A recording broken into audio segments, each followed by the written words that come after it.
This is Colleen Carroll Campbell. I'm an author and journalist, and I'm based in the United States, but I had the privilege of going to Ávila a few years ago for the celebration of the 500th anniversary of St. Teresa of Avila's birth, and I'm really excited to share a few thoughts about her in preparation for this new celebration of her being named a Doctor of the Church. As I wrote in my spiritual memoir, My Sisters the Saints, St. Teresa of Ávila is one of my very favorites. She's an amazing woman.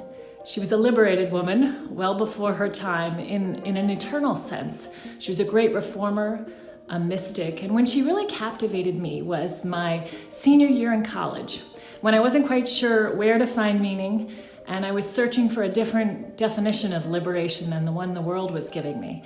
And I was stuck at home with my parents during Christmas break one winter, and my dad gave me a biography of Teresa of Ávila, and in those pages, and in her own words, she just came alive to me.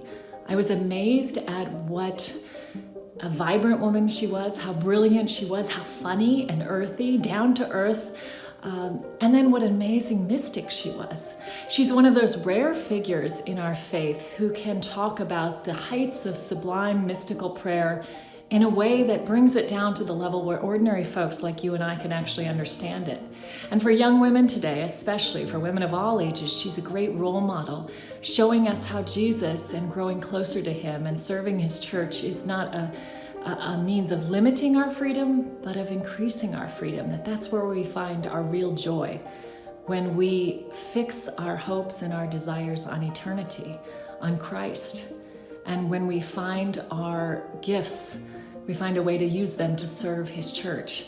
And Teresa did that. She did amazing things, and I could go on and on about all of the things that she did, but the most important reason I think she needs to be celebrated as a doctor of the church, and that we should recognize this exciting anniversary, is for what she shows us about the human heart, that we find our true fulfillment in God alone, as Teresa said.